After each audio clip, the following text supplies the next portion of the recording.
Bonjour les amis et bienvenue sur la chaîne du Grave Detective.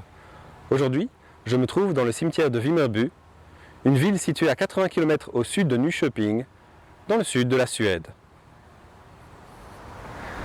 La tombe qui nous intéresse aujourd'hui est celle d'Astrid Lindgren. Astrid Anna Emilia Eriksson est née le 14 novembre 1907 à Ness, à côté de Vimmerby. Elle est le second enfant d'une famille qui comptera 4 enfants. En 1914, elle commença son parcours scolaire. Celui-ci n'était censé durer que 3 ans, car au-delà de ces 3 premières années, l'enseignement suédois de jadis coûtait 23 couronnes par semestre. Un budget pas à la portée de toutes les bourses. Les parents d'Astrid ne souhaitaient pas payer les études de leur fille, mais un couple d'amis parvint à les convaincre du contraire. Astrid eut donc l'occasion de poursuivre ses études jusqu'à son examen terminal en 1923. Elle apprit notamment l'anglais, l'allemand et le français. Elle accepta alors une offre de stagiaire au sein du journal local de Vimmerby. Elle y apprit le travail de journaliste, mais elle eut également une relation avec son rédacteur en chef, un homme marié et père de 7 enfants. Enceinte à 18 ans, Astrid déménagea à Stockholm. Elle suivit une formation de secrétaire et fut soutenue par l'avocate Eva Anden, une avocate acquise à la défense des jeunes femmes. En cachette, elle accoucha le 4 décembre 1926 d'un garçon, prénommé Lars. Elle dut cependant confier Lars à une famille d'adoption durant les 3 premières années de sa vie.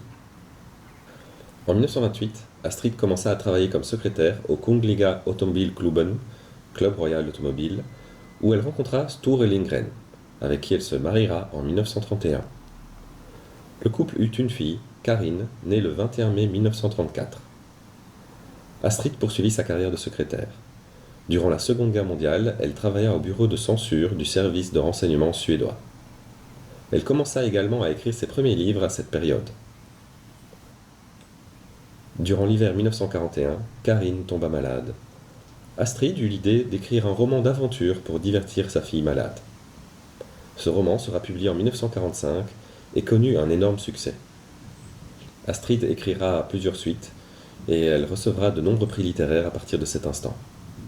Ce livre sera traduit dans 76 langues, 76 langues, et sera porté à l'écran en 1969. Le sujet de ce livre ?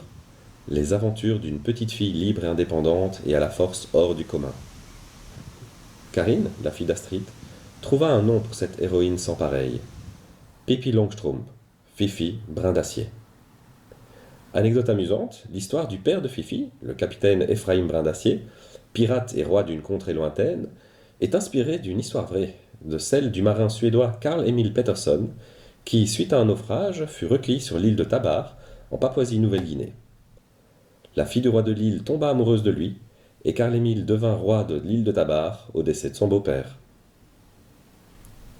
L'histoire de Fifi inspira également 2 parcs à thème, un à Vimmerby, dans la région natale d'Astrid, et un autre à Visby, sur l'île de Gotland, où les films et séries télé de Fifi Brin d'Acier ont été tournés, et où il est possible de se rendre sur les lieux de tournage ou dans des reconstitutions de ces derniers.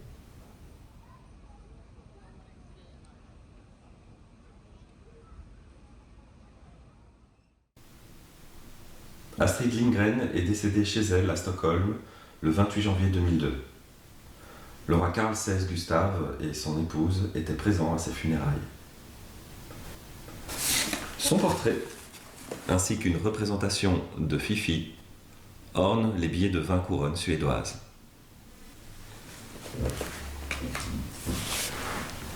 Les amis, merci d'avoir regardé cette vidéo. J'espère qu'elle vous a plu. Et j'espère vous revoir bientôt pour une autre vidéo. Au revoir.